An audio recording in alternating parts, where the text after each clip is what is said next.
All right, boys, this is going to be a new kind of video for us. We're going to get into our newest favorite hobby, Warhammer 40k. I'm going to take you through the beginner's process, which is where I'm at. I'm a beginner, totally new at this stuff, completely green rookie, and I'm going to walk you guys through the process and show you exactly how I go from brand new and terrible at this to hopefully getting better over time. If you want to see what it's like starting with this and this and ending with this, then go ahead and follow along.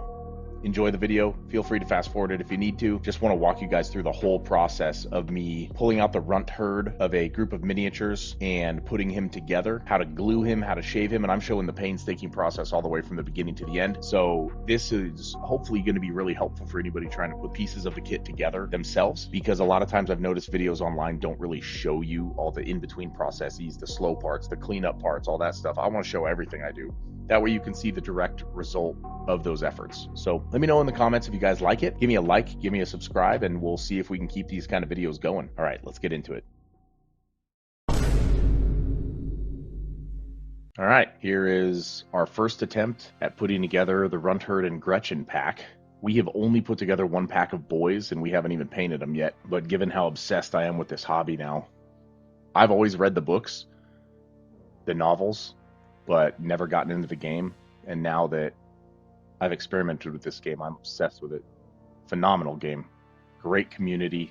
My wife is completely into it. Our first little practice run, she dominated me 50-0. So I learned real quick that this game is not for beginners. But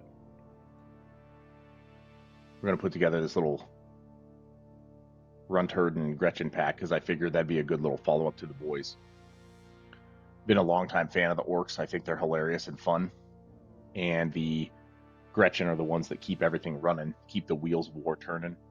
Even though the orcs just think, they believe it and it happens. These Gretchen are running around in the background making everything work, always hopping behind the wheel. If you've read some of the novels, it's pretty obvious that the Gretchen keep a lot of the stuff going for the boys and for the knobs. They're everywhere, always touching everything, fixing everything. So I figure having a batch of these boys would be good. Here's the instruction manual, I guess. Maybe it's better upside down. Oh, guess not. But I figured since I'm a newbie at this, I'm really new, I don't have any modeling experience with clay or anything like that, or any painting experience or miniature assembly besides the one pack of boys I did. Roughly, by the way, I messed up half of it. So I figured I'll just go through this and show everybody what I'm doing, how I'm doing it, because if I can get it done, anybody can get it done. And hopefully, if somebody has this Gretchen and Runtherd pack at home, this will help them out. Being able to put together their own thing. Hopefully, if they get stuck somewhere, I got stuck at the same point and I was able to figure it out. I'm going to try to keep as much of the in-between together as I can, so that way everyone can kind of see how I stumble through it myself. It's very frustrating when you go on YouTube and look for videos and everybody's doing things and then it just warps past all the little steps. That's where I always get stuck, is the little steps. So here's a bunch of bases. Those are for the little Gretchen, I'm guessing, and this bigger one's probably for the Runtherd. So maybe we'll get started with him. That's the first one in the instruction manual, so take the sprues, these little plastic things. There's one of the weapon options, and there's the other weapon option. I kind of like the cattle prod look a little better. That seems more up my alley in terms of what I'm going for this guy. Let's see if we can't get our Runtherd looking how we want. It's one of those things where, looking at this pack, I've kind of assumed that if you look at the little bodies of the Gretchen, they're all sort of monopose. They all stand in one particular way, so it's more about how you paint them. And since I have two packs of these guys, it's going to be very hard to make them stand out from one another. So we're going to have to swap the heads around and make them, like, maybe the heads turn a different direction to give them a completely different feel. Like I said, I'm not very artistic, so this is where the wife will help a lot. She's super artistic, great at painting, but I want to figure this out for myself. So we're probably going to have to do a lot of work to figure out how to set these boys aside from one another. But the Runtherd, will be able to customize him a little, put his arms in different positions, different weapons, different attachments, that sort of thing, and try and make him look cool. Let's get started with these clippers. I always cut as close as I can to the object that I'm keeping, so the little weapon. and I just kind of push it flush with the flat side of the clippers up against the plastic. Now, most of the time my eyes are going to be on the actual sprue or whatever I'm working at, so maybe it'll go out of focus, shift around a little bit incorrectly, but see how I'm pushing the flat side against it? Makes it a little easier to get a clean cut there. Flat side against it. Quick little snip. And again, if anybody has any tips on like webcam focus, I'm definitely not good at this. So leave them down in the comments. I'm not very good at figuring out how to set up webcam setups and stuff like that. That's a neat little weapon though. I like that. I imagine it'd be funny for a Runtherd to be running around cattle prodding the Gretchen that are not listening fast enough, messing with some squig. Like I said, I'm going to sound like I'm very experienced in this because I'm using all the vocabulary from the novels, but definitely not experienced with this stuff. I'm just learning the game, just barely. So if anybody has any resources or anything, point them out in the comments. That'd be great. All right, let's set up our little razor here so we can clean that up. I like to clean up the little pieces. I found real quick on the boys that if I don't clean up the pieces ahead of time, it's very difficult to get the little sprue remainders. I don't know what they're called, the little extra like shavings from the sprue. It's very hard to get them off once the model's put together. So I like to focus really hard on putting them together. Stupid thing, hard to grab. Now keep in mind, I've used this thing like once before, so I know I know the basics of it. I have to loosen it and pop it out. I'm going to get more familiar with these tools as I go. Does it go like that or does it go the other way? I'm not sure. I feel like it was more stable when I used it before. It feels kind of unstable, but we'll see. We'll see what happens when we tighten it, and then we'll test it by pressing it on the ground. I don't really trust it. It feels kind of unstable. Yeah, no, it's moving. Nope, don't trust it. Let's undo it and start again. What's that old saying? Measure twice, cut once. I always like to make sure my tools are working properly. Let's push it out a little further and see if there's an easier way to hook it in. Ah, there we go. Yeah, we were putting it in through the way that it's able to freely rotate, but there's a separate way to hook it in. If you look real close, there's a separate way to hook it in where it doesn't have anywhere to move. It's locked in size and then just the tightness. Yeah, now it's solid. Okay. Let's try to scrape some of this sprue stuff off.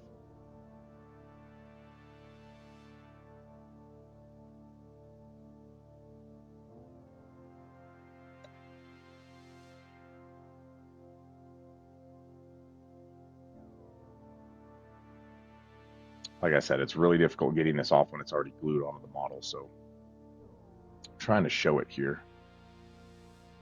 I have kind of bad lighting. I might have to fix that.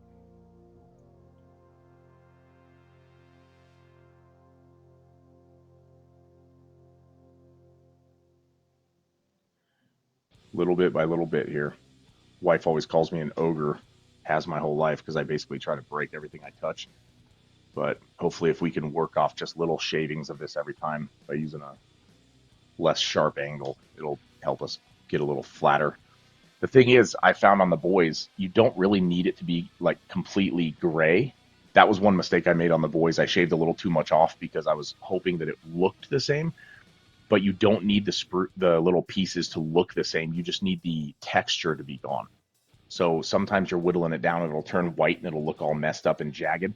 Doesn't matter. As long as the texture's gone and it's smooth to your touch, then the primer holds on just fine, and that's kind of what you want. Because what you don't want is a texture there, because then when you prime and paint on top of it, it'll come out bulky and awkward looking. Let's do a little more here.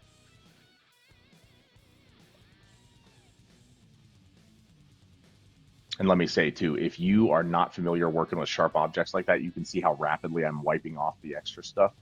Go slower, because you will cut yourself, you will hurt yourself. I have a lot of experience with tools, not necessarily these art tools, but I have a ton of experience with tools. So it's fairly simple for me to wipe quickly because I've done it 100,000 times in the past. But if you're not familiar with the tools, take your time, go slow. Just try to do the same thing I'm doing, just way slower. Now I'm going to use this little sanding stick. I'd never even seen one of these before. They're very neat. Gentleman at a Warhammer store near me introduced me to this little sanding stick. It's very nice. It fits in almost everywhere and kind of smooths it out.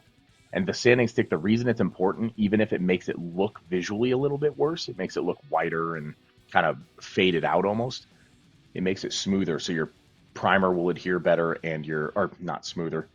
It makes the like texture of it like microscopic, so your primer will still adhere just fine, but you're going to end up with a smoother surface, so everything sticks uniformly. That's kind of what you want, is uniform looks to your paint, so then you can add in the texture and detail. Keep in mind, Again, I'm horrible at painting. I have so far the experience of painting one miniature. My first miniature that I decided to experiment a whole bunch on. If you guys want to see that hilarious looking miniature, let me know in the comments and I'll post a quick video taking a glance at my absolute first miniature.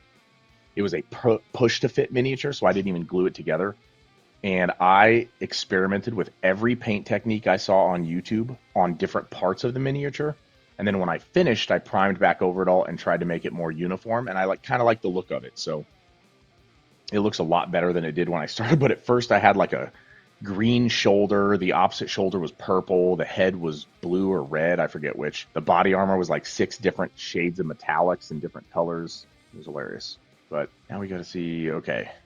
So it looks like we're just attaching it directly on here. So what we'll do here, there it is. There's the piece. That's the piece with the arm with the stick. Now we know we're going to have to attach that thing. This looks like it's going to be very low level of connection because it doesn't look like it has a ton, but we'll see. We'll test fit it first. That's a little cheat right there. Scrape some of the extra big chunks off with the cutter. Clean the rest of this up.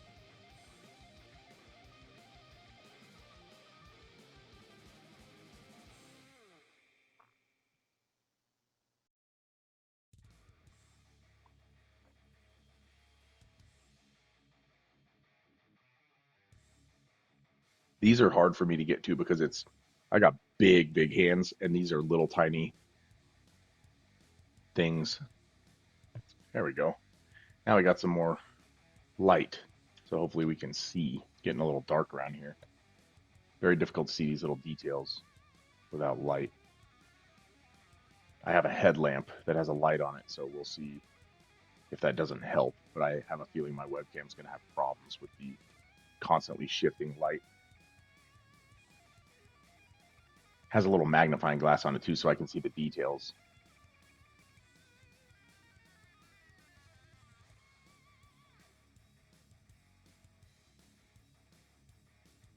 See if we can't scrape this last bit of texture off. Remember, very slow, small, easy strokes. And I've found, you'll notice I'm putting my thumb on my other finger for stability. That lets me control it. I see a lot of people sort of stabbing in the air at it, and that, for me at least, that doesn't give me enough stability. So I like to put like one thumb on the other or one finger on the other. You'll notice me as I go doing this a lot. See, even here I'm resting one of my fingers on my other finger whenever any chance I get. Sometimes your finger comes off and it's a little unstable, but it's usually, for me at least, it's a very small moment that I try to avoid. See, put my finger on my other finger, trying to stabilize myself. There we go. More finger stabilization. Lord, I hope that doesn't become a meme. See if we can't get just a little bit off. And again, I'm very quick with wiping off the excess. It's because I use a lot of tools. Don't do it. Like, do not try to replicate that speed. I'm slow at putting these things together. This whole genre is brand new to me, but don't try to replicate my tool work unless you have experience. And even then, it's one of those things where it's like, look at the risk to reward ratio. If you hurry and cut yourself, now you've just wasted your entire day because now you're going to have to worry about a constantly bleeding finger. Whereas if you just take your time, you'll add maybe 20 seconds to your entire job time. It's not worth it. See, this one's being a stinker. It's trying to be difficult to get that evenness in the texture. I don't want to cut too much off. So you'll see me being real careful here. I don't want to remove too much of the plastic. I don't want to change the shape of the miniature, but I do want to get the texture even across the whole thing, just in case it attaches somewhere. I don't think it will, but this is the bottom of the staff that he holds with the weapon on the tip, so I want to make sure if it does happen to reach down to the plastic base, it is flat so I can get good adherence with my glue or cement or whatever I'm using later. Elbows I always find very difficult because you can't really just scrape cleanly the whole thing. You have to kind of do little bit by little bit. It's kind of annoying. Get this chunk out of here. It's in my way. stabilize. See that thumb stabilization? That thumb stabilization is super helpful. I'm telling you, if you ever feel like you're just kind of stabbing in the dark, try stabilizing your thumb on your other hand. It gives you a lot more stability. See, there we go. Cleaning that up pretty nicely. Attack different angles. That's what I found worked on the orc boys the best. I'll tell you what, if you don't take this time to go scrape off these little plastic bits, when you accidentally don't do it to a part that sticks to another part, you're going to regret it because there's going to be a big old space in there, and then your orc boy's arm is going to fall off halfway through your painting. Yes, that sounds like it's coming from experience.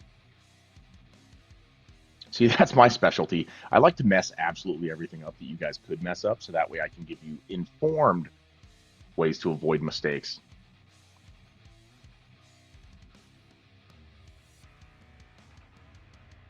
Just wait until you guys see me get into Warhammer tournaments and watch me get absolutely crushed by literally everybody.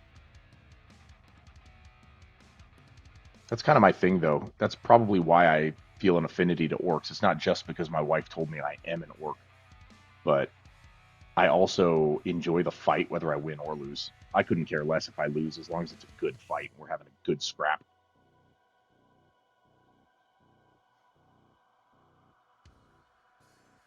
There we go. There we go.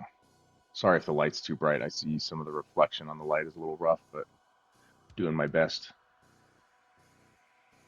to try to get it to where you can see it. Problem is I can't have my eyes on the camera while I'm working on it. If anybody has a better idea for a better webcam setup for this, let me know if there's a way you know of setting it up so that the little workstation's always in good focused camera view.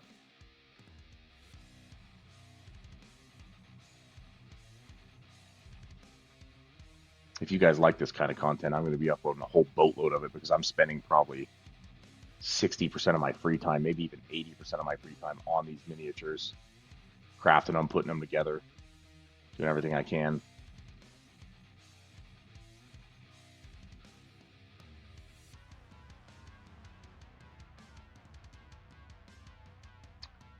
If it seems like I'm being a little obsessive on this, I am, because I realize the downside of not doing it.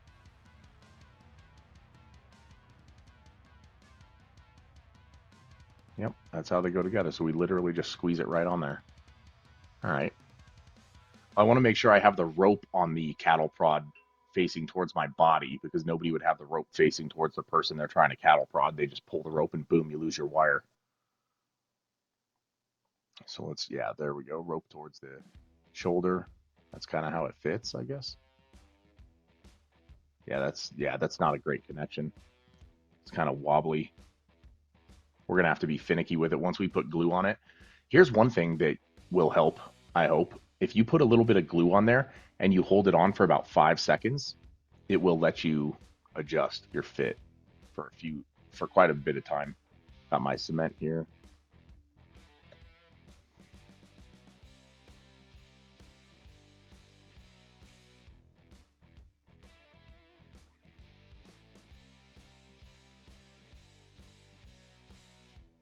Dab the edge off so we get a little less glue in there.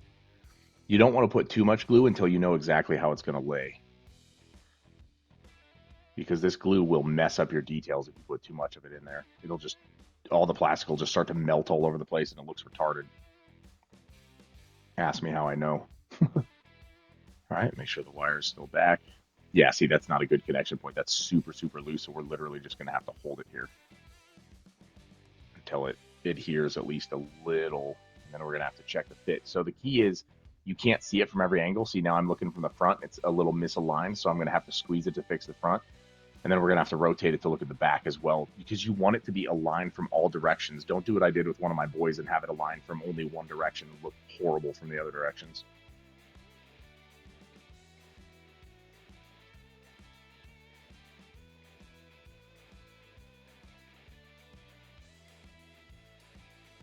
Yeah, needs a little more adjustment, try and force it through. But see, now that the glue's kind of taken partial hold, it's not really glue. It's a plastic cement actually just dissolves the plastic, so it welds itself together. So you have to be careful. You don't want to wait too long, because then the weld starts stretching. You get stringy plastic all over the place. But if I just kind of squeeze and force this into the position I want, the stringiness will be hidden in that little area. Now let's add a little extra cement on the side. Now, these little lines, you'll see as I touch the cement to the lines, it kind of sucks into the recesses. I've seen a lot of painters use this, but it also works for the cement. It's really nice. If you have a little excess cement on there, notice I'm dabbing it off to get less on there because you really do not want to flood this. You'll lose all your detail. But if I just dab those little holes, it will flow into the recesses, kind of like capillary action in your fingers. And shout out to my biologists out there. And then once you get that extra glue in there, I found it gives it a lot more rigid of a connection. See, I'm just making sure I get all the sides. Might be a bit much, but you know what? I'm new, and I really like the stability of my pieces not exploding, because where I didn't do this, my orc pieces just blew off when I bumped into them or twisted them, or one of them, the arm fell off when I was priming it. So I really didn't get enough glue on there because I was following the old adage of one small dot in the middle. Yeah, that adage is bullshit. Anybody that tells you just one small dot in the middle is either way better than I am at it, or they're full of shit. Most likely the former, but I'm going to believe the latter until I'm proven otherwise.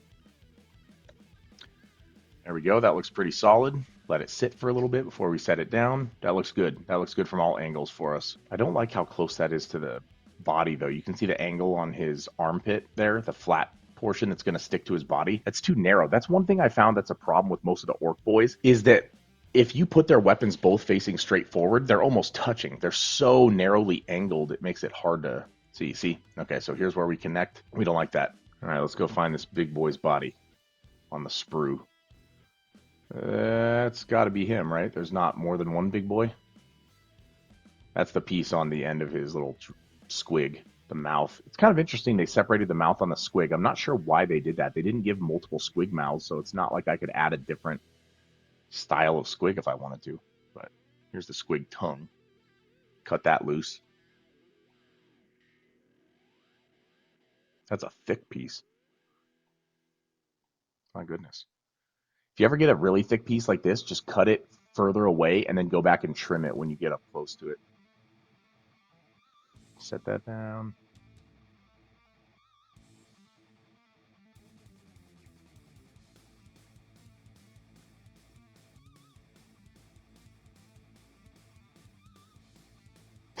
Turn this into an ASMR channel. Here we go as we cut the squig. I think that'd be very awkward using orc terminology on an ASMR channel.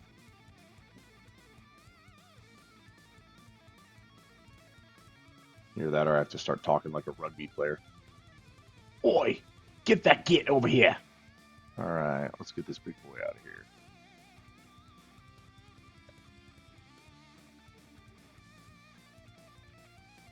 Come on, stupid whip. I don't think I'm going to use the whip. I think I'm going to use the squig, because I think the whip has a cool look, but we'll test it out. We'll see if the whip looks better or the squig looks better. This is the important part to me. I'm not sure if everybody feels this way, but when you get your miniatures, the miniatures seem to designed to force you to make your miniatures exactly in the same monopose as everybody else's. I hate that. I like making my miniatures tell a story, each and every one. I don't care that my Gretchen are going to be removed 10 at a time. I care that each one of them looks different and tells a story with what they're doing. I think that's far more important than worrying about making it look like the box art. If you want it to be box art, just pay some commission artist to make you exactly the box art, and they will. I think half of the fun in this hobby is going to be designing my own models. And I'm sure I'm going to find out it's a nightmare, but there's the whip. I'm going to find out it's a nightmare doing it. But so far I've had fun. Even on my orc boys, when I messed up, like I said, I've never used modeling clay before. I used a little bit of the Milliput modeling clay, I think it is. And I think it's just an epoxy, but it's a hardening epoxy. So I use that to basically change the arm like rotation and angle on some of my orcs, and it really opened them up and made their chests a little bigger. I really liked that. There we go. Cut this off. Like I said, I don't think we're going to use the whip, but it's very important, at least in my opinion, to make sure everything's pre-clean so you don't get an idea in your head and start chasing it and then realize, oh, oops, I didn't prep all my pieces. Eventually, if you use it, you're going to have to prep it, so why not prep it now? Get the tip of that whip cleaned up.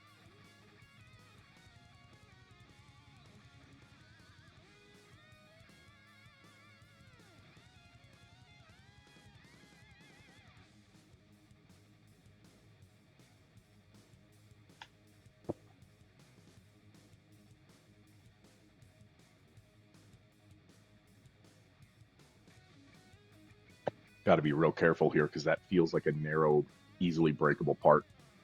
And like I said, the wife calls me an ogre for a reason. It is quite a bit of a chunk. Funny angle too.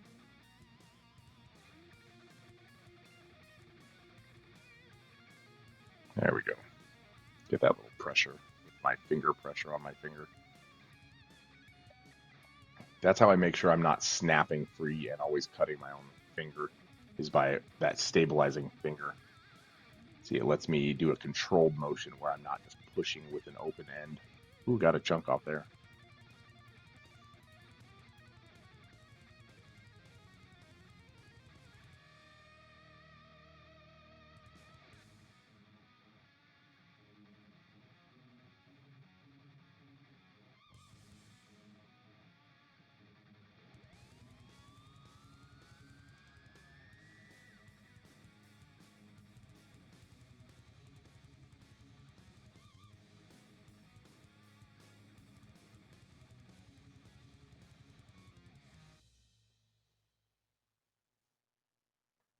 This is going to be a funny angle here. I really want to clean this up, though. I need it smooth, especially since that's the part that would connect to the body if I decide to use it. You really don't want any bumps or textures there. It's almost impossible to get because the Runtherd seems to have like an overhang of a shoulder, like the feathers, and you really don't want to be messing up and putting glue over that.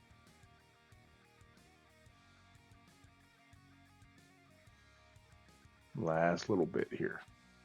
Just not quite satisfied with it.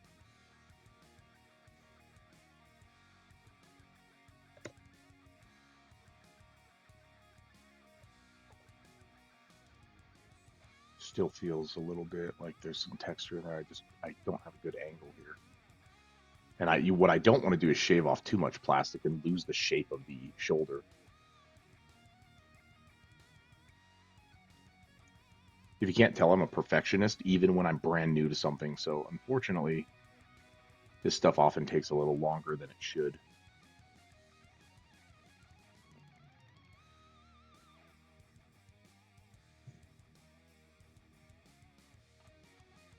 Clip off that big old chunk there.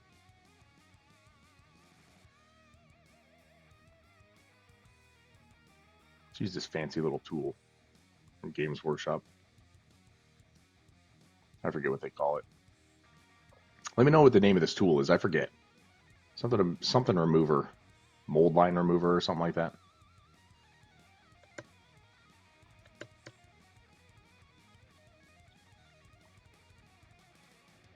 Clip that little extra.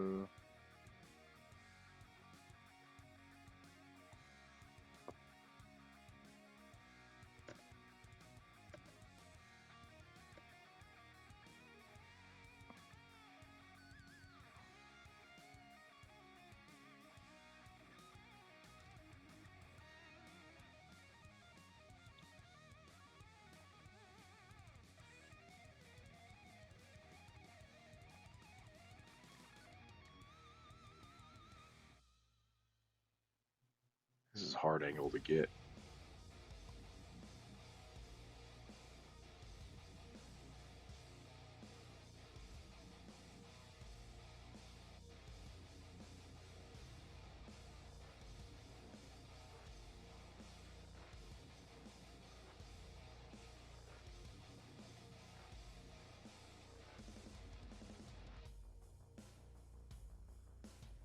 For a piece I'm not going to be using or not planning on using yet, this is important. Trust me when I say any piece that you cut, you want it to look this good. Because you might set it aside and decide later to add it in last minute, and then you'll forget. I'm telling you. You will regret it if you don't clean up your pieces. The major chunkage off this little face. This little squig face. Squig are the most adorable things of all time. Obviously, everybody knows that, but they serve food purpose. They'll eat your misbehaving Gretchen, follow you around. You can throw them at somebody and they'll latch on. Phenomenal little creatures. We as humankind have not yet achieved true immortality until we've discovered how to create the squig.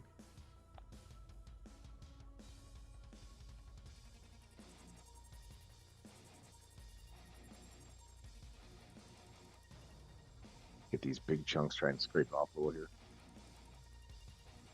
Let's go with this so we don't actually break it. We got a lot of chunkage we got to get off here.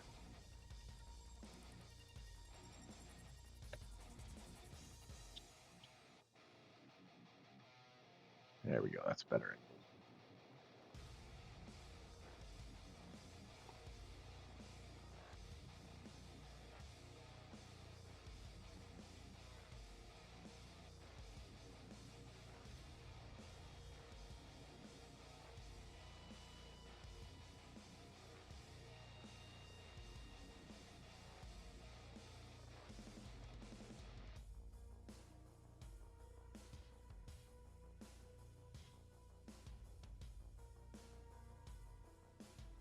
This is such a small piece.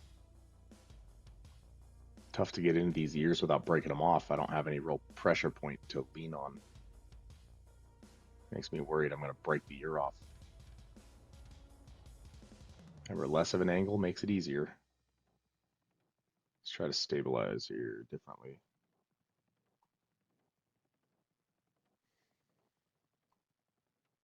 That looks all right. Ah, that caught. There we go. Do a little reverse sweep here. See if that helps. Yeah, that got us some chunkage.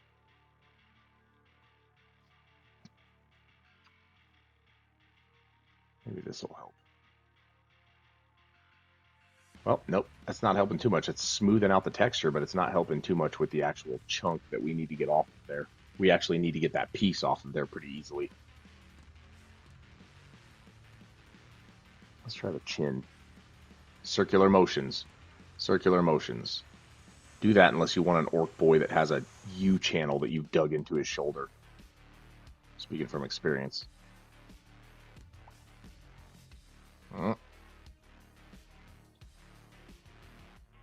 There we go. That's a big piece. This chin is tough. It's got a strange angle. Maybe we need to change the direction we're going at it. Yeah.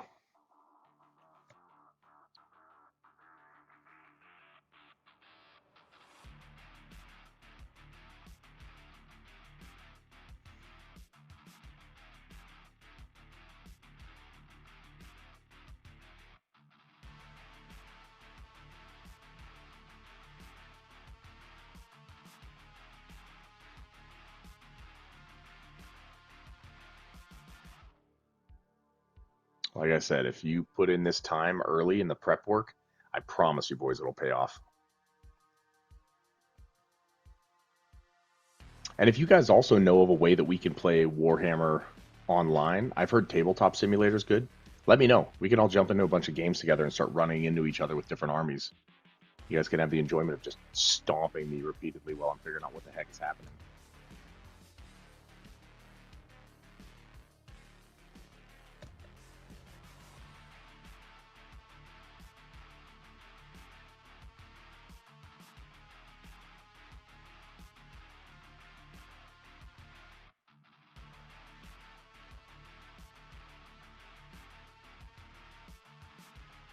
There we go. That's getting smooth.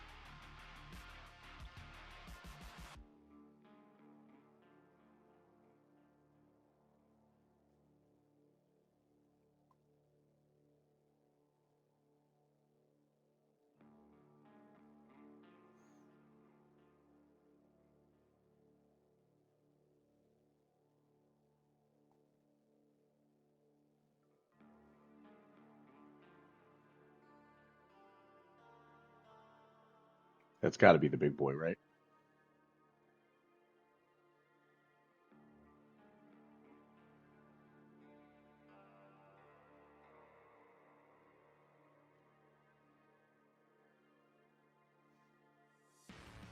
Try to grab the boy before you clip him. Try to grab whatever piece you're clipping before you clip it. Man, these are thick. Because you don't want this thing to explode and skyrocket off of your sprue into your face or across the room. That's happened with a few pieces, unfortunately.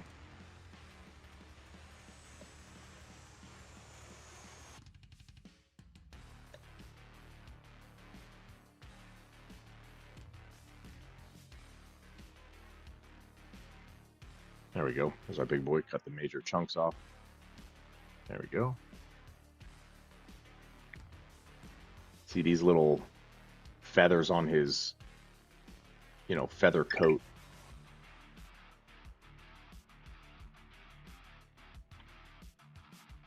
Very detailed. Don't want to mess those up if we can avoid it. These feet are hard to trim. Does that come off? Yeah, the whole thing. Kind of hard to make sure you're not cutting his toes off here. There we go. Ooh, that's close. You can cut his toes off pretty easily because they look like little additional sprue pieces. That's, ooh, gotta be careful with that angle. I'd be better off just approaching it from the front like that. Yeah, let's use the tool.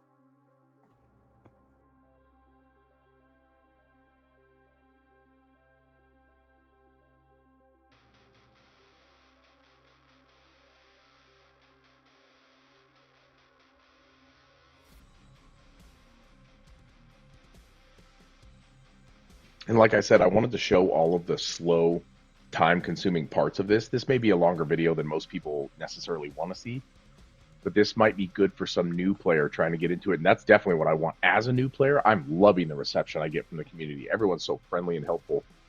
I just want to make it even more easily accessible for people to realize, hey, jump into the hobby. It's fun. It does take time, though, so I don't want somebody feeling like I did with my boys. When I was doing my first Orc Boys, it took me forever to do my first one. I couldn't figure that thing out for anything. So if I go through this whole slow, painstaking process and make this video so people can watch me put these together one at a time, they'll see how time-consuming it can be if you really take your time. Now, keep in mind, I'm going to spend a lot of time on this Runtherd because he's the de facto leader of the Gretchen. On the Gretchen, I'm going to spend far less time because they come in a mono pose and they're already glued together and pieced together. So keep in mind, 80% of my time is going to be on this Runtherd, and then my follow-up video, I think, is going to be the Gretchen, because this video is going to take a while. I'm not even halfway done with this guy. And it's already been, what, 40 minutes? 30 minutes? Something like that. So it definitely takes time. When you really put your effort, and that's my best piece of advice so far that I've found, is really put your time into the guys that you want to stand out, and really don't put too much time into the average little pieces, because then you'll just end up with, 10 painted figurines by the time the next guy has 40, and you won't be able to play a game.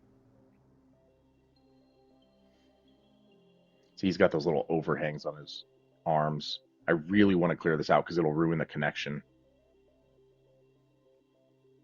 And if you have a bad connection, you need to fill it with super glue or something, because otherwise the arms will pop off.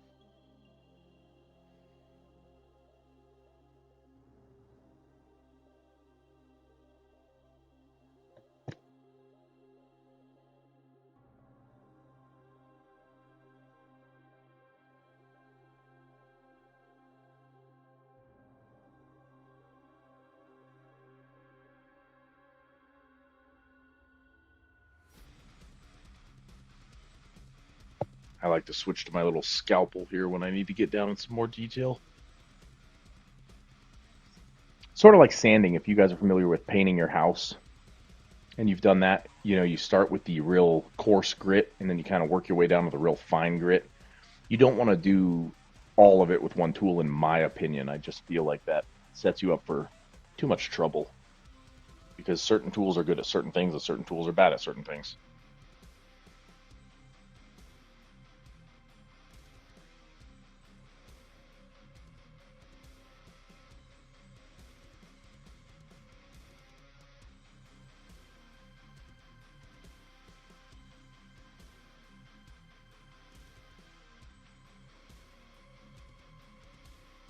Like I said, this part I'm focusing on a ton because I really, really don't want there to be any standout spots that make my arm attach less well.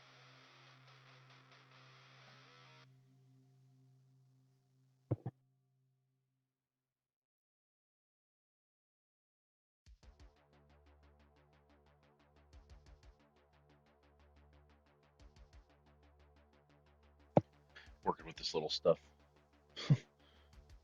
for so long.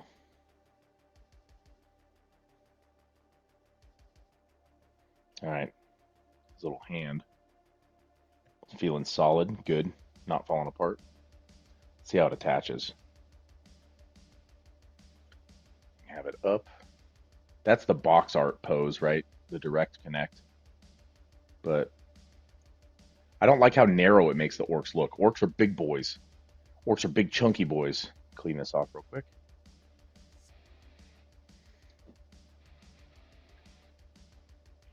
Let's see how that connects. Yeah, that's how they design it. For that to be the easy connection.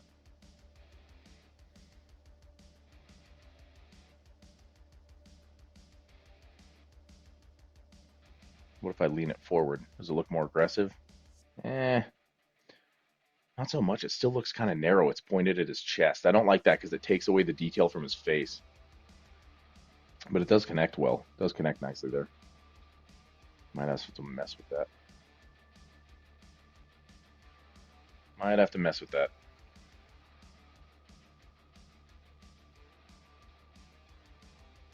Let's check out the little squig boy.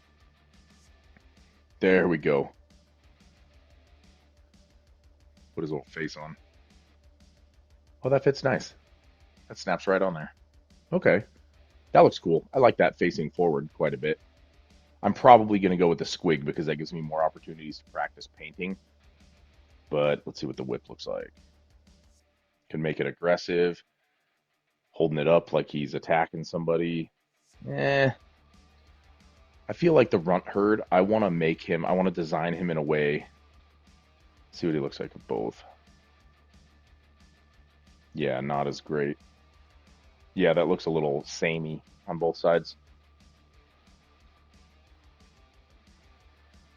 If I put the poke forward, is that going to look the same, like too samey with the squig? Yep, it's too much pointed forward, so we're going to need one up, and that makes us basically forced into the box art pose. I mean, that's neat, but hey, if you want to do box art pose, I love how that snaps on there.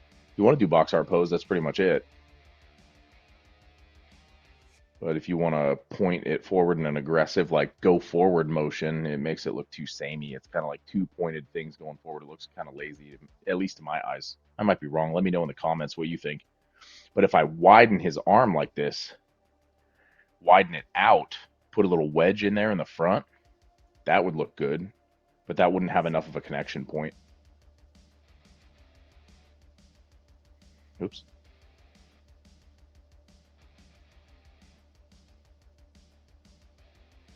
Yeah, what kind of angle would we need here? Where does it really sit? There we go. That would be the angle we would need.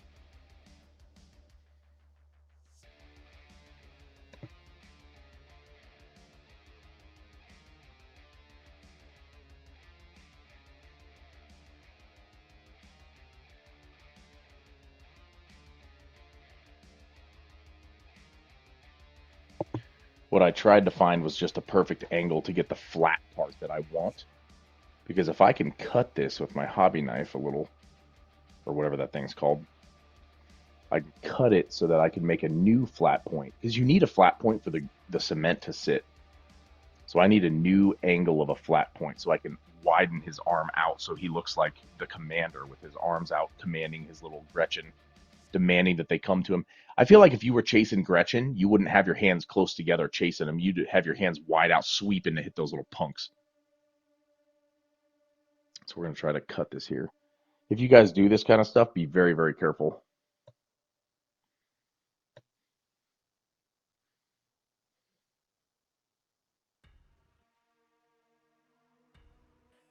So I'm going to be concentrating here for a little bit. This is one of those points when you need to be really careful so you don't cut yourself.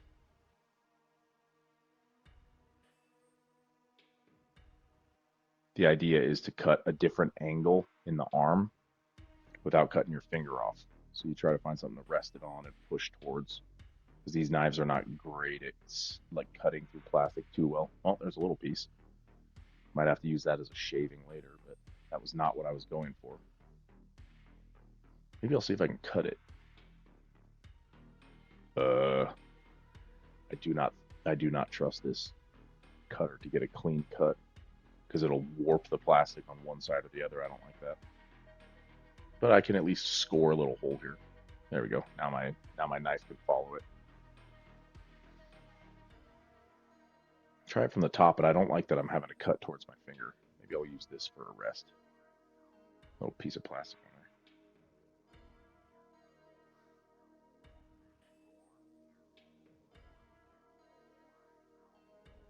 That's the angle we're looking for right there, kind of, but I'm worried this thing's going to break. It feels like it might break off. Get a little push in there. No, it's going to break if I keep that up. Position. Now, I'm being real careful to position, so even if my thumb slipped, it would catch before my finger. That's why I'm positioning my finger, so I have essentially my thumb, if it pushes through here, will catch on my other finger before it will hit my finger that's under the knife. That's why I'm having to stop. Gotta be real careful here. Wiggle it a little for controlled movement.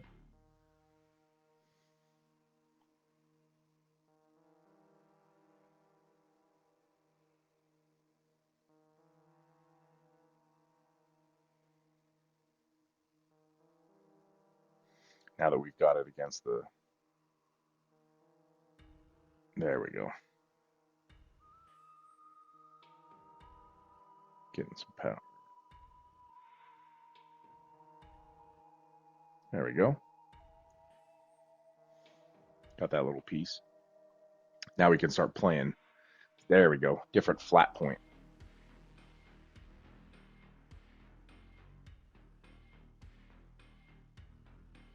It's going to be a little awkward. Let's see if we can flip the piece 180 or something and see if it connects well. Ooh, I don't think so. I think it's going to be too rounded.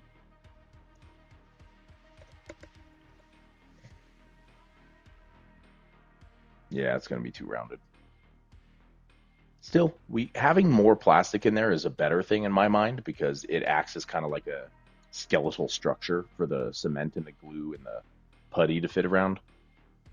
Like I said, I'm not very good at this. If anybody has better tips on this, let me know in the comments because I'm happy to learn. I'm brand new at this stuff, so I'm very happy to learn more tricks.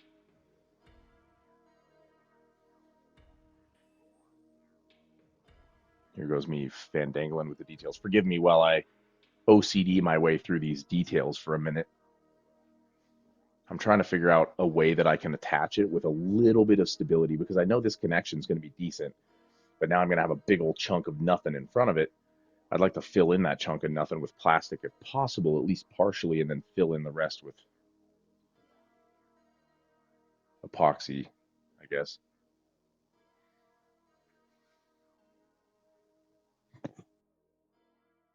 This is a tough little piece to work with. Try to get it. Darn these little pieces. I wish I had the size of my wife's hands every once in a while, and this is usually where stupid thing is like sticking where I don't want it to stick and not where I don't.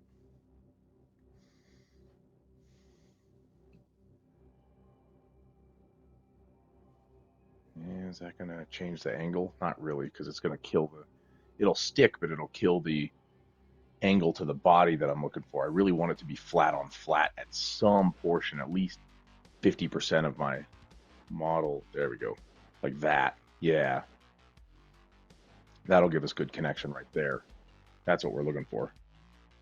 So hard to fit it in here because you can't see the back of it while you're looking at the front of it, so it makes it tough to line it up. Just like the weapon earlier. Adjust it from one angle, then go behind and fix it. That's what we'll have to do. But I like this look of how the weapon's spread out. See if we can't make that angle work. That's going to be too rounded. And too difficult to do. Sometimes you just have to recognize it'll be too frustrating for your hands to do, but let's give it a shot. See what we can do here real quick.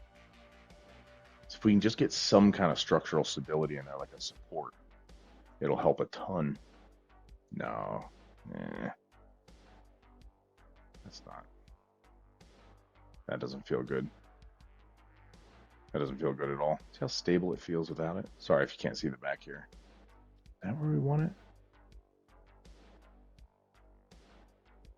All right, let's get a little more glue on here. Try to make this connection point really solid. We're going to need quite a bit because we really need it to fill like the little uneven recesses in there. What's the angle we want here? There we go. Is that good from the back? Oh, we're missing half our elbow in the back. That'll have to be fixed. Yeah, I like how wide this is for the weapon, though. He's holding it further out to his right side like he's commanding and waving his arm like he's pointing. Yeah, that back of the elbow has to be fixed.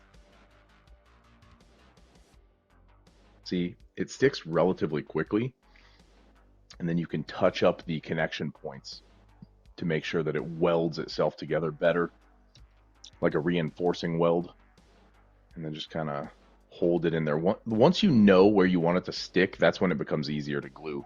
And you just follow the lines, the two connection points on one connection point on each model. Check it out from the back, make sure it looks good from the back. Check it out from the front.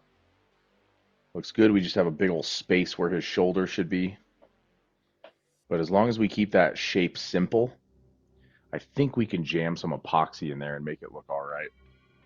As long as we play with it. Like I said, I'm a perfectionist. I can't help it. Do not do what I'm doing.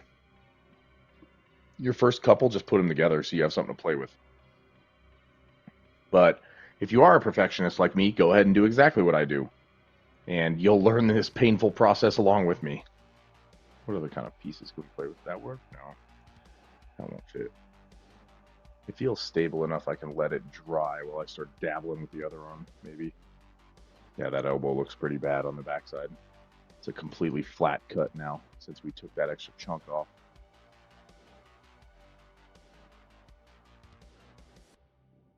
Get some of my two-part milliput here. This is something brand new to me as well, but I do know I have to get little pieces off of each one, so I'll cut little pieces off. And then we're supposed to roll it together, see if we can't do it.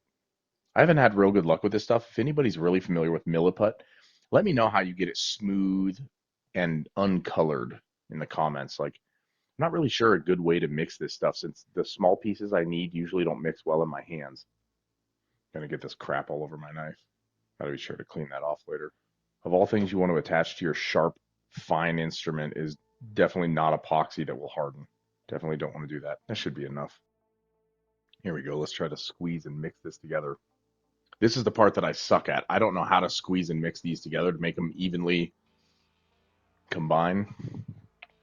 It's a little awkward in my hands because I lose the piece.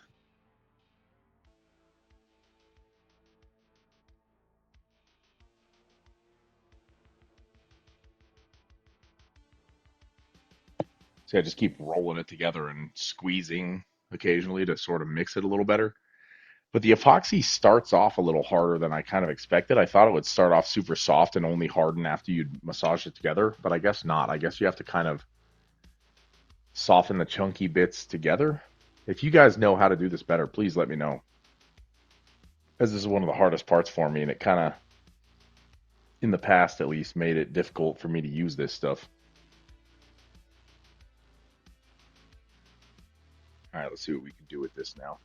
That's way too big. Way too big of a chunk. We need to cut that down. See, there we go. Now we got some funny color back, so I got to mix it again. Am I just not mixing it long enough? Anybody know what the trick to this stuff is? I'm sure there's some milliput expert out there. Throw me your expertise. How you tell or how long you do it or how you tell when it's ready to be used.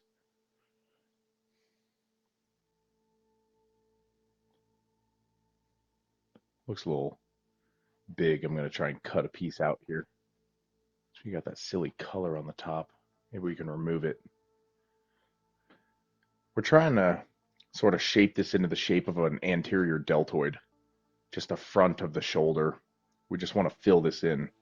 As far as I know, this isn't a good supplement for like connection, which is why we worked so hard to get the arm to connect properly. But hopefully we can shape this to look like a bit of a front of a shoulder.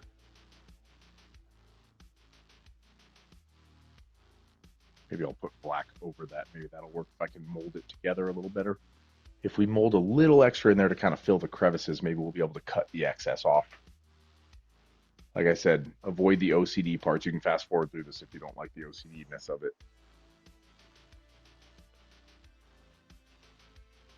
Try and soften this up a little.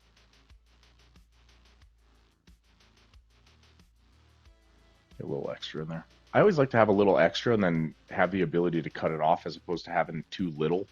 I mean, I say always, but I've done this exactly one time previously on a previous orc boy. Just because I couldn't stand how narrow his grip was. I'll put up a picture of that orc boy right now, if I remember afterwards. So you guys can see my first attempt at this epoxy stuff. I really like the flexibility of the epoxy stuff, though. It makes me feel less worried that I'm going to mess up a plastic miniature because I could fill it in with epoxy and sort of shape it. And since I've done a lot of residential, commercial style painting, even though I'm not an artist style painter, I can at least use this stuff decently well. Obviously, it looks like a rookie did it, but hey, at least the rookie did something. Try and whittle this last little bit off here. Trying to dig it out of the little crevices so the epoxy doesn't harden and take away my detail.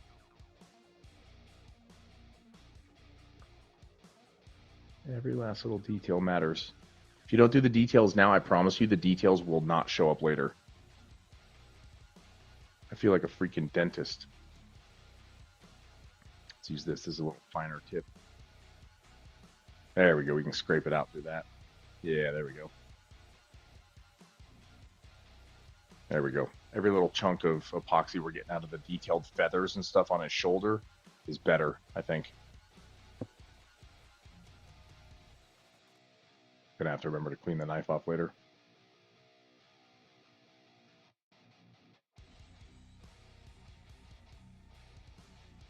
I'm not even sure if people are going to enjoy watching all this detail work on YouTube. I have no idea, but I do know that when I was searching for help with figuring this out, this sort of video would have helped me out. So let me see if I can smooth this shoulder out a little, make it look more shouldery instead of jagged. There we go. We're getting a little bit of a forward rounded shape there. This is the stuff I wished other creators made in terms of videos, being able to watch the excruciating details. And I'm sure they don't, because videos tend to do better when they're 15 or 20 minutes instead of forever. But I really would have liked to have this kind of video if possible when I was looking for help.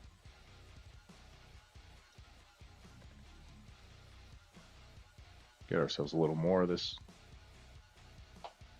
Trying to mix this epoxy.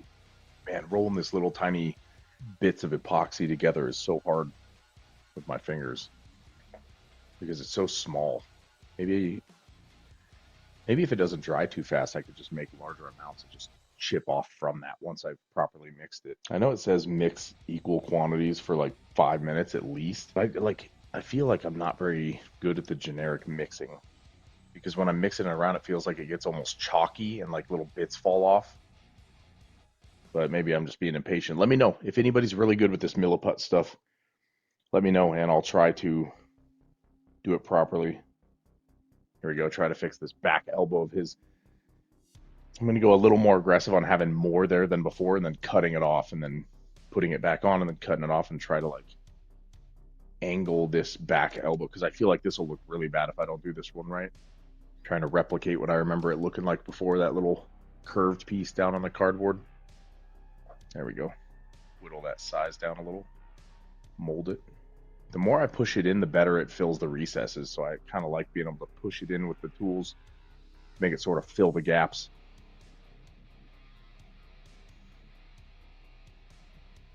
This thing's hard to pick up. Push it in a little more with less chance of slipping and cutting the model in half. There we go. Just kind of jam it in there, get it solid. The arm connection's feeling solid now, so can kind of push a little harder. Still don't want to push it though, if we can help it. Try to remove some of that excess, give definition back to his elbow.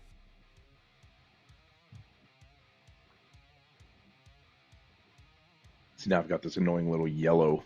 I guess that just means I didn't mix it well enough, right? So if I just mixed or massaged it for longer, it would eventually, all that yellow would disappear. Like I said, I'm very interested in other people's experience with this milliput stuff. I'll tell you what, I love Games Workshop for coming up with this Warhammer game too.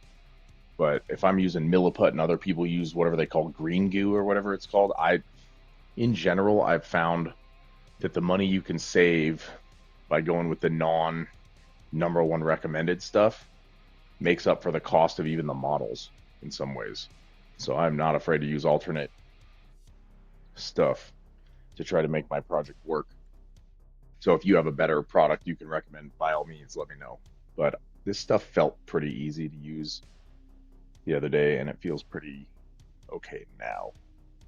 There we go, looking not bad from the front, looking not terrible from the back. Gotta clear out some of the detail here and shape his elbow a little more. I want that contrast between the elbow and the body, so you can clearly tell that's what that is an elbow from far away. The old 3-foot rule. There we go, looking like a proper anterior deltoid. I am making my Runtherd look a little bit more like Arnold Schwarzenegger on that right arm, but that's okay. Nothing wrong with a boy that lifts. It's a little bent. I don't mind the bent look too much on the orc stuff, because the orcs tend to use stuff. Don't want to use too much there. The orcs tend to use stuff that is secondhand, and they yanked it off of somebody they killed. But I also like to keep it straight so it's more visually pleasing to my eyes. Might be able to get a cool little twist in here. Yeah, we'll see. I'm not too concerned about it. All right, how's this going to connect? Yeah, now that we've stretched that cattle prod out so his arm looks like it's more extended, it seems more natural for the squig to go straight forward. Like he's almost pulling his right arm back as he kind of fights the squig for balance.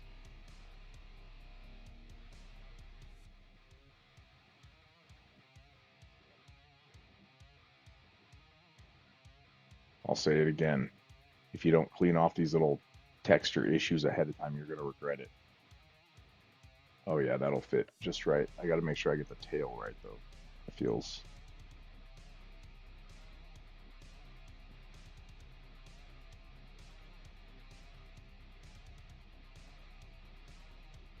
Scrape this last little bit off.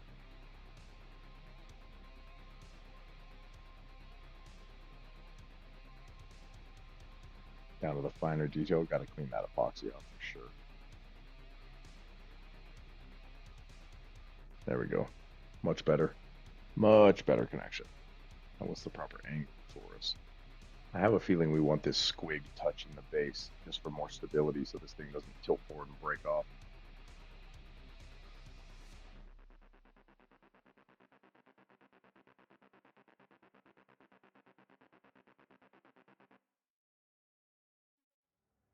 Let's see if that holds. That seems like it's holding pretty well.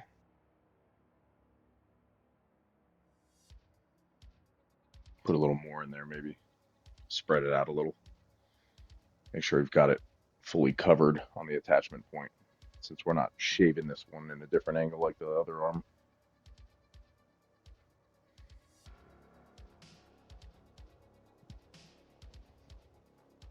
There we go. Little head fits right on. I don't want to push too hard here because the whole arm will pop off, but that head fits so smoothly. I think I might just glue it right now. Very few pieces fit perfectly together like this, but get just a dab. There we go, a little dab. It's got an easy line to follow around. Just kind of get it properly covered. Oop. All right, little face. Get on there. Good boy. Can't ask for a better pet than a squig. My little golden retriever is basically a squig. There we go. Filling around the lines, making sure we don't mess up any detail. I really like putting a little extra around the edges just for that stability, like I said before, but I really always like to look it over first to make sure I'm not going to be doing it in an area that deletes a bunch of detail. Because this cement will melt your plastic down into each other and weld it all together, and you'll lose a lot of detail if you're not careful. But again, it has that capillary action where it kind of sucks it down into the recesses, so it makes it pretty easy. Easier than I thought it would be. There we go, get this little line. See, and the glue's just kind of pulling itself into the line for me. Gotta stop calling this stuff glue, it's basically cement. There we go. Just dab around the lines. A little tiny bit. Yeah, not bad. Balance is okay. Woohoo! Here's what the front looks like. Not sure if you guys can see that very well. I think the lighting on my headlamp is kind of throwing off the camera a little, but we've sort of patched up the back, made his elbow look decent. And he balances all right. Cool. There's a little head. That's the instruction we followed. This little part over here is the little whip on the side of his hip. And yeah, I'm not quite sure which head I want to use. But yeah, I'll probably use the screaming head. That seems pretty neat. He's yelling. He matches his squig. Here's the head. I do like that Games Workshop gives you a couple extra heads, torsos, weapons, that sort of thing. So you have a few options. There we go. There's a little screaming head. Angry boy. Matching his squig. Him and, you know what they say about like people and their dogs? Same with orcs and their squigs. They start to resemble each other. Stupid piece. There we go. Clean this thing off real quick.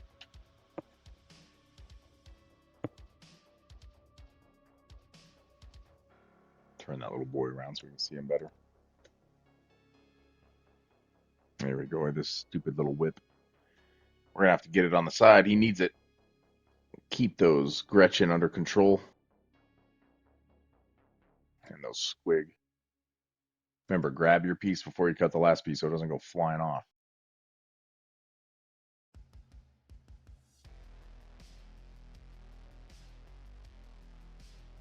Got to get every last little detail.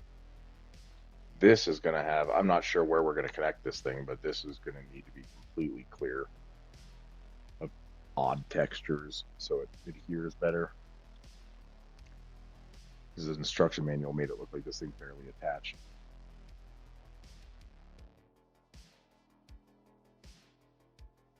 The angle on this tiny thing is getting rough to work on.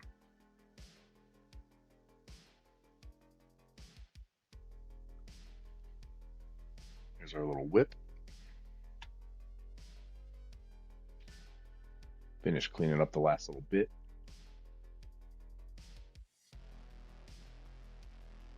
That last little bit.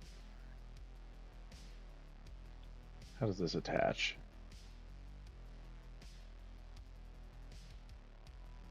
Alright, let's just figure this out. There's a little square part over here that obviously it's supposed to attach to, but at that angle. So I've got to rotate so the handle is forward. And then just try to find a spot where it kind of slides in. Like that. Indiana Jones style. Indiana Jones the orc. Now we're talking. Get some glue on there. Oh god. Gotta rotate this thing. Maybe pick it up with the tweezers. This is a tiny space with big fingers. Probably not going to end well. Oh lord. Got this stupid little blue tape on the end of it. See if we can do this with our finger. Oh. I want to make it so it has at least 2 connection points. That little square and down on the leg or squig if I can, but I also have to shift it so that the whip is covering up most of the square because that little blocky square designed for connection in there looks awkward if it's showing through the hole. There we go. Now you can't really see it with the shadows. So let's get a connection down here and hope it starts to hold. Give us a little bit of adherence. Let's squeeze this in there just barely. There we go. My instinct with this plastic cement is always to blow on it, but it doesn't do anything. The cement's reaction is pretty quick. It just, try and squeeze it in the front to try to get the underneath part. Give it a little more stability. This piece is going to be very fragile, so I want to give it as much stability as I can with extra cement welding. Try not to get it too much. Alright, that looks about right. Not bad with our big boy.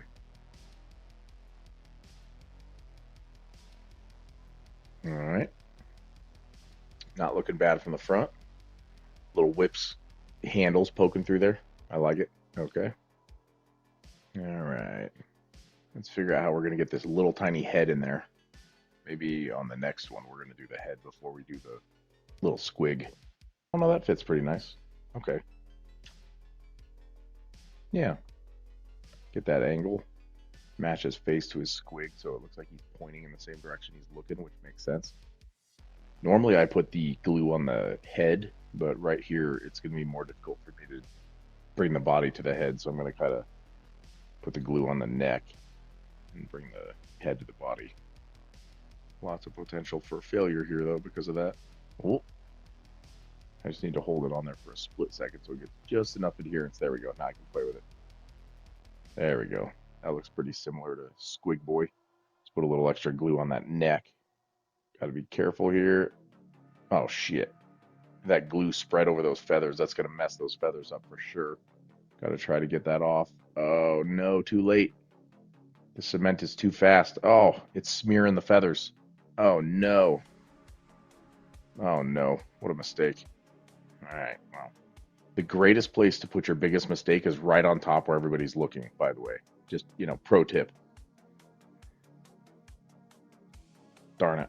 Yep, those details are blending together for sure. I'll try and separate them out. Yeah, no, that's not working.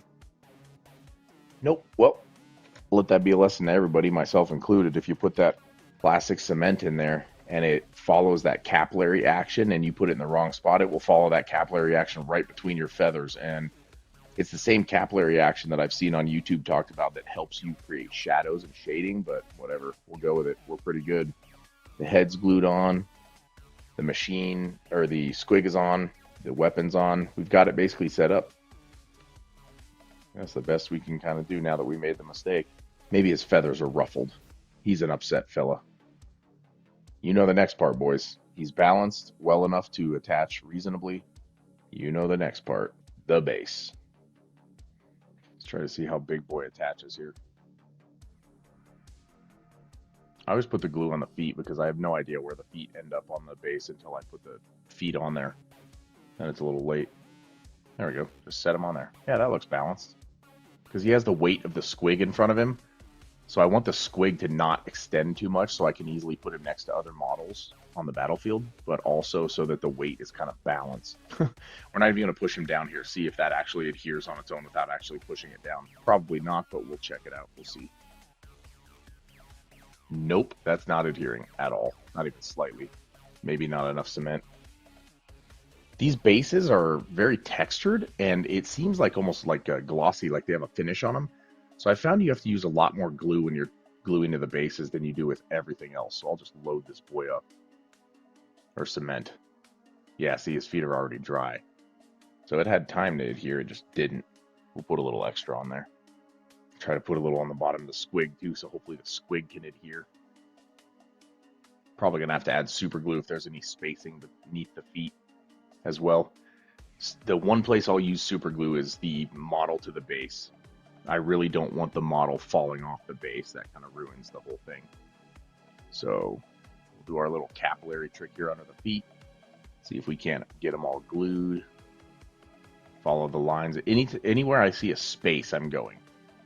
Like an actual space, because then it gets the plastic to kind of melt down and up to itself. Gives them a little connection point. Not as good as super glue. If you have an actual space, it's, in my opinion, better to use super glue.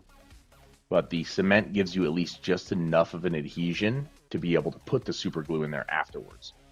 And at least with the base, I don't care if I mess up the base's detail a little bit because I'm going to paint over the base fully at the end. Although I'm not sure if I want to paint. Yeah, I think painting over the base fully at the end would be better than before because you kind of want your model's feet to match your base. You don't want your base to match your model's feet. It doesn't make sense if your model has black boots and your base is black, but it does make sense if your base is red and your model's black boots have a little red dust on them or whatever. So I think I'll always try to do the base at the very end. This is the type of super glue that I use. If this is terrible super glue, let me know. I have never gotten super glue. I've used tons of super glue in my life, never once from a model store. Why isn't it coming out? Yeah, see, there's a space under my heel there I want to get super glue in. Why is this not coming out?